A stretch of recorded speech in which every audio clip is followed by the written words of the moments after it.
So with Rosh Hashanah and the Yemei Noraim now upon us, less than a week away, many people find themselves introspecting, doing a little soul searching, a little cheshbon nefesh. People start looking for ways to improve. It's something which in any community that you're in is being encouraged, that this is the time of year to work on yourself a little bit, make yourself a little bit better. However people do that, they take on New Year resolutions, make different Kabbalahs for themselves, what they're going to do next year,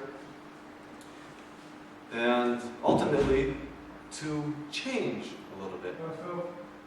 We look to change ourselves a little. So I think that arguably one of the most inspiring stories that we find in the Jewish tradition, in the Talmud, in our Torah Sheval Peh, is the story about Rebbe Akiva and the rock. Rebbe Akiva was a Jew who, until he was 40 years old, was an ignoramus. So we call him Am Haaretz, didn't know anything.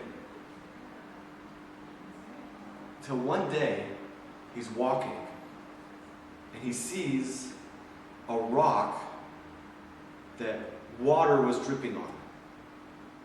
And when he takes a closer look at this rock, he notices that the water wasn't simply dripping on it, but the water had bore a hole in the rock from being continuously dripped upon.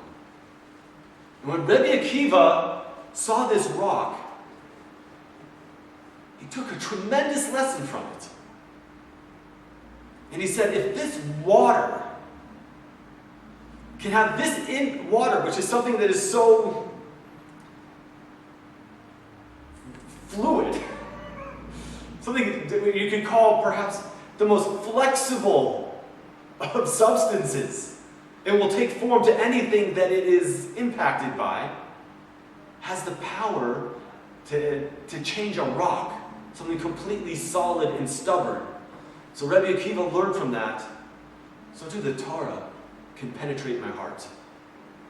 If water can do that to the rock, surely the Torah, a much stronger force than the water, can get into my heart and change me. And so Rebbe Akiva, with conviction and determination, headed off on the Torah path and became one of the greatest chachamim, arguably the greatest of all the chachamim in the Torah Sheval Peh and the Talmud that ever lived, Rebbe Akiva. It's from him, through him, all the Torah that we know ultimately was transmitted. But from this story, I think there's three messages that we can take from this, three lessons that we can take and apply to our lives, and especially to this season, to this point in the year that we stand.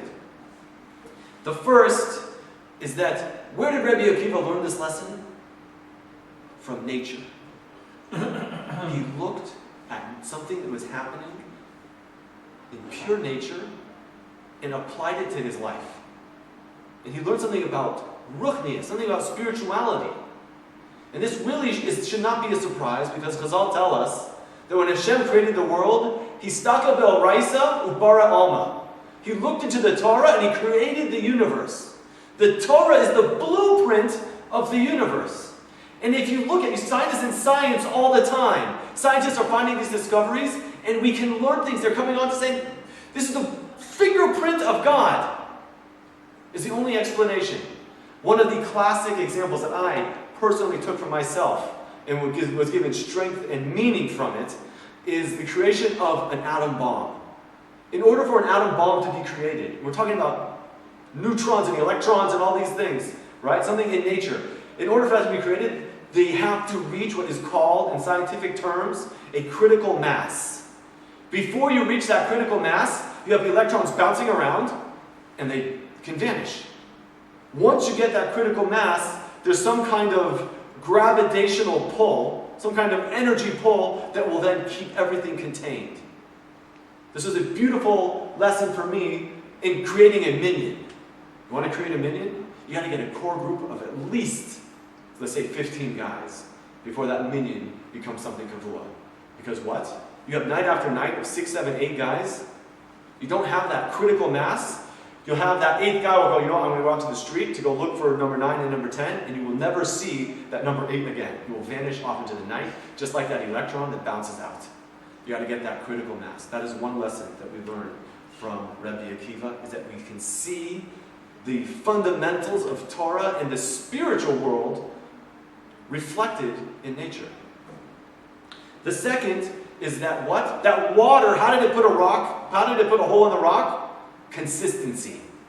Rebbe Akiva learned from this that you have to keep at it. The Gemara in Horius, in the Talmud Yerushalmi, towards the end, depicts Moshe Rabbeinu, describes how Moshe Rabbeinu was up on the Har for 40 days. Moshe Rabbeinu was the greatest Navi to ever live. Hashem spoke with him, peh al peh, mouth to mouth. And the Gemara says there for 40 days, Moshe Rabbeinu would learn and forget. He would learn and forget. For 40 days, he kept learning it and forgetting it. Until finally, at the end, Hashem just gave it to him b'matana. So the Talmud Yerushalmi asks, well, if Hashem just gave it to him at matana at the end, why didn't he give it to him at the matana at the beginning, as a matana at the beginning, and he wouldn't have to go through that agony of forgetting it for 40 days? And the Gemara answers, Kidei lahachzir es hatipshi. In order to bring the fools back, to let the fools keep going, keep at it. Why? What does that mean? Moshe Rabbeinu was the greatest of the greats. And look how hard it was for him to get it. Now you have an excuse. Moshe Rabbeinu also had troubles. Get back in your seats and keep plugging away, and you'll get it at the end. Hashem will give it to you as a matana, if you're zocheh. But you'll get it. Yigata u'matzata ta'ami. You toil in the Torah, you will come away with fruits. But it takes consistency like the water on the rock. And finally, the lesson for us to learn is that Rebbe Akiva, he looked at nature, he got a lesson. He saw he has to be consistent.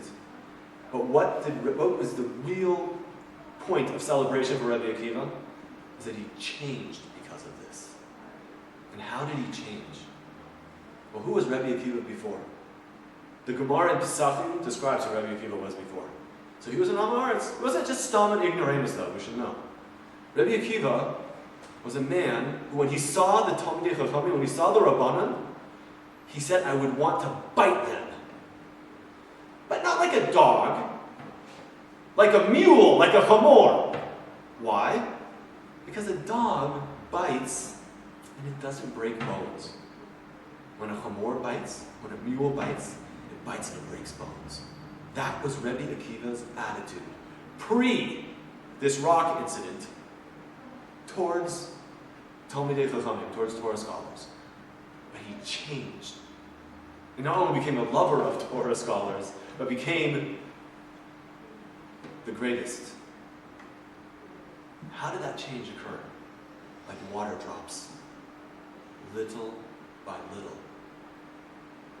For us to change, we might set tremendous goals for ourselves, and at the end of the year look back and say we didn't accomplish anything. Set little goals for yourself. The formula to change is little by little, step by step. They say a story about Rav Shach, and with this I'll close.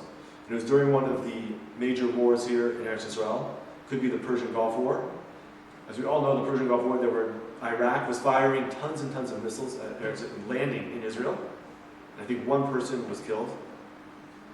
And people came to Rav Shach and they asked him, we're seeing nisim here. We're seeing miracles here.